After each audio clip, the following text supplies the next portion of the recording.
ನನ್ನ ಮಗನಾದ ಶಂಭುಕನು ಎಲ್ಲಿಯಾದರೂ ಸಾಯಲಿ. 6 ಮಕ್ಕಳನ್ನು ಒಂದೇ ಸಾರಿ ಹಡದೆ ಬಿಡಬಹುದಲ್ಲ. ನಾನೇ ಅಲ್ಲವೇ 3 ಲೋಕಕ್ಕೆಲ್ಲ ಸುಂದರಾಂಗಿಯು.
ಏನು ಅನುಭವಿಸುತ್ತಿದ್ದಾನೆ ಬೆಚ್ಚಗೆ.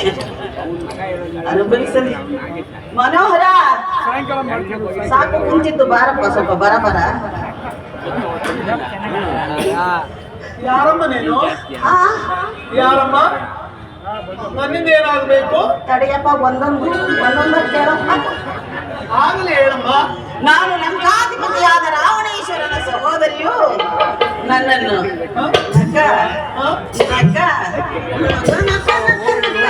ಶೂರ್ಪನಖ ಎನ್ನುವರು. ನೀನು ರಾವಣನ ಸಹೋದರಿಯ? ಹಾಗಾದ್ರೆ ನೀನು ದಾನವಳು, ರಾಕ್ಷಸಿ. ಈಗ ಹಾಗೆ ಕಾಣುತ್ತಿರುವೇನೆ. ಅದಿರಲಿ, ನೀನು ಯಾರು? ಈ ದಂಡಕಾರಣ್ಯಕ್ಕೆ ಬರಲು ಕಾರಣವೇನು? ನಿನ್ನ ನಾಮಾಂಕಿತವೇನು? ನೀನು ಯಾರು? ಮೊದಲು ನೀನು ಯಾರು? ಇಲ್ಲಿಗೆ ಬರಲು ಕಾರಣವೇನು? ನನ್ನಿಂದ ಏನಾಗಬೇಕು ಅದನ್ನು ತಿಳಿದು. ಓ, ನನಗೂ ಒಂದು ಭಾಗ ಆಯಿತು. ಶೂರ್ಪನಖ ಎಂದು ಇಲ್ಲಿಗೆ ಬರಲು ಕಾರಣ ನೀನೇ ಕಾರಣನು. ಅದು ಹೇಗೆ? ಹೇಗೆಂದರೆ ಇಲ್ಲಿ ಹೇಳುವುದಿಲ್ಲ, ಅಲ್ಲಿದೆ ಹೇಳುವುದು. ನಿನದಿದು, ಅದು ಇದು ಅದು ಇದು ಅದು ಅದು ಇದು ನೋಡಿ ಮೋಹಿತಳಾಗಿದ್ದೇನೆ. ಬಾ, ನನ್ನನ್ನು ಮೋಹಿಸು ಚೂರು. ನೀನು ಯಾರು? ಈ ದಂಡಕಾರಣ್ಯಕ್ಕೆ ಬರಲು ಕಾರಣವೇನು? ನಿನ್ನ ನಾಮಾಂಕಿತವೇನು? ನಿನ್ನ ಪರಿಚಯವನ್ನು ಹೇಳು. ನಾನು ದಶರಥ ಚಕ್ರವರ್ತಿಯ ಸುಪುತ್ರನಾದ ರಾಮಚಂದ್ರನೇ. ನಾಮ ಬಂಗರವ. ಪಿತೃವಾಕ್ಯ ಪರಿಪಾಲನಾರ್ಥವಾಗಿ ವನವಾಸಕ್ಕೆಂದೇ ನನ್ನ ಜಾನಕಿ ಮತ್ತು ನಾನು ಬಂದಿರುವೆವು. ಹೌದೇ? ಹೌದು. ಒಳ್ಳೆಯದೇ ಆಯಿತು. ಎಷ್ಟು ಕಾಲ ಬಂದಿರುವೆ? 14 ವರ್ಷಗಳ ಕಾಲ. ಇನ್ನೂ ಹೆಚ್ಚು ಮಾಡಿಕೊ, ನಾನೇನಿರ್ತೇನಲ್ಲ ಜೊತೆಯಲ್ಲಿ. ಹೇಗೆ? ಇವಳ ಹೆಸರೇನು? ಸೀತಾ ಎಂದು. ನಾನು ನೆಗಡೆ ಎಂದು.